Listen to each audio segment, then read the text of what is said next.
27th. I'm Tyler Yaremchuk. Dan, Zach, Josh, whole gang is here today to talk a little Oilers, and what a fun day it is to be talking about them Oily boys, because last night was a hell of a victory going up against a team that, granted, you've matched up well against all season, but a team that's likely going to be your first round playoff matchup. To just come out and sort of dominate them the way you did was a ton of fun.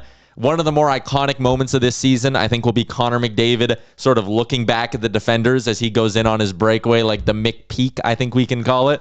It was just great, and I think we should just go around the horn to start. Like Zach Lang, what did you love about that game last night? I mean, there was a lot to love. I mean, how about Leon Draisaitl, right?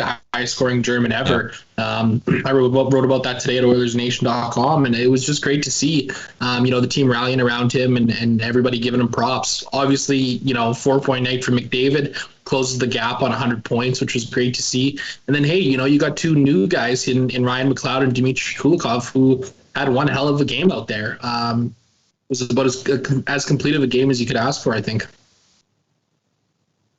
Josh, what are you thinking about that game?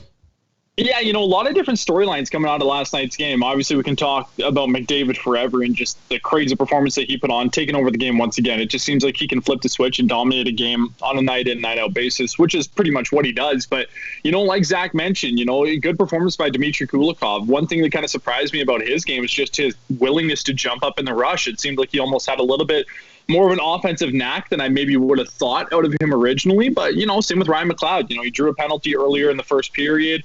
Good performance by him. Seems like he skates really well. Big body. He's going to be a good presence in the bottom six for the Edmonton Oilers. And then, one other thing that I tweeted out last night, that a guy that's kind of turned it on a little bit here down the stretch for me is Alex Chiasson. His 100th goal in the National League. He's a guy that, all of a sudden, we're having a conversation about Alex Chiasson. Like it shouldn't be underplayed. Scoring 100 goals in the NHL isn't a small feat. So, I thought he had a good game last night. It seems like he's had 4 or 5 goals over the last, 2 or 3 weeks here, and he's starting to pick it up coming down the stretch here going into the playoffs. So yeah, dominating performance for the Oilers. I thought Mike Smith played great. 37 stops or 36 stops on 37 shots.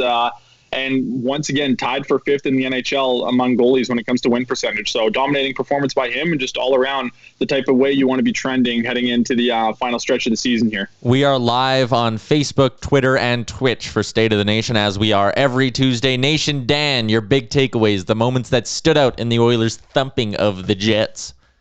Well, Zach kind of touched on it already for me, it's the big thing. At the age of 25 years old, Leon Draisaitl is already the best player to ever play hockey in his country. And he's got another 15 years to go in his career.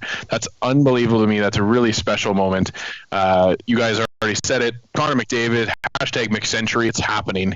We're 19 points out with 10 games left to go. He's got another couple of games like this in his arsenal against Vancouver Canucks, and we're going to, how amazing of a season it is for Connor. And then